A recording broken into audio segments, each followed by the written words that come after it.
Donald is the most masterful manipulator of the conventions of journalism I have ever seen.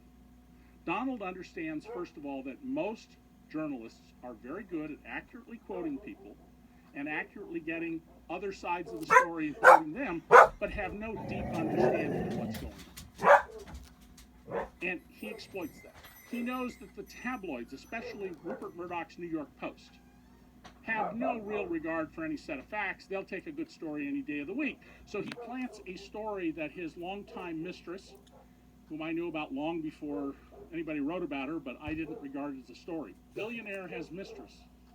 Now, a plane takes off in Washington, lands in LA. Not a story in either case. He plants this story with a big picture of his smiling face on the cover of the Post. Best sex ever. Marla Maples, by the way, as you'll read in the book, has disclaimed that statement. She didn't make it. He creates this image of himself as this Midas. It's all a fraud. It is a fraud. There's nothing there.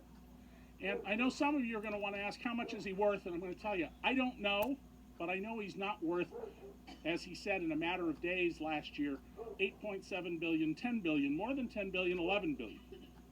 What I do know is what Donald said under oath when he had to answer questions about how much are you worth. And he said, well, it depends on my emotional state. And the lawyer goes, excuse me, the lawyer who is now the head of enforcement at the SEC.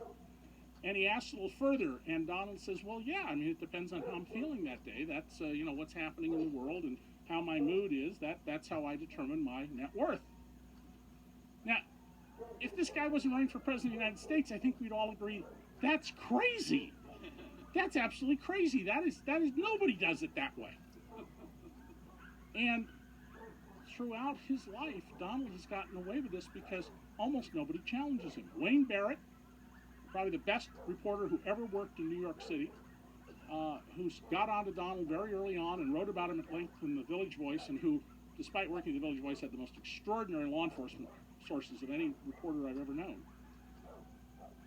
And I, and a guy named Neil Barsky at the Wall Street Journal, until Donald pulled a trick on him and he got fired, we were basically the only people really examining Donald. Everybody else, he was a good story. Why are you going to go do a bunch of work for? Donald said this thing, and it's a good story. And we would say, yeah, well, let's go look up the records. And we would question what was going on. So before we go to questions, I want to get across to you that the person you have seen, the image created by Donald Trump with the complicity of our major national news organizations who are utterly failing in their duty with a few notable exceptions. The Washington Post has tried pretty hard. One TV reporter, Katie Tur, has at least asked the tough follow-up questions on him. By and large, Donald Trump has gotten from the press what he wants, to create this image that he is the modern Midas, that, as he said, I alone can save you. That's not the statement of a leader of a free people in a democracy. That's the statement of a would-be dictator. He has said, I love the blacks. And you would think most journalists, even white journalists, would have enough sense to say, boy, that's an interesting way to phrase that statement. And they might want to go look up the times that Donald has been found to have engaged in discrimination against blacks and women and Asians. Found to have done so, been fined for it. They're not doing that. Why is he on all the time? Why has he gotten what by the last measure I saw, was more than $4 billion of free media? Because he's like a train wreck. People won't turn away from the TV. Fox News has put out the story that when they turned off Donald, people turn off their TVs or go to another channel.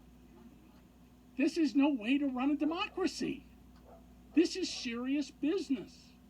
And unlike Donald Trump, who can say in his TV show something totally contrary to sound business practice, and I say this as somebody who, I teach graduate business students and law students part-time, you're fired. He can't fire the dictator in North Korea. He can't fire the Speaker of the House. He can't fire a federal judge who issues an order he doesn't like. Donald Trump tells you he has this sort of vague plan. He's going to build a wall. He's going to get the trillions of dollars, or certainly many hundreds of billions of dollars needed. However he does it, because he's changed slightly now, to round up people in the country illegally.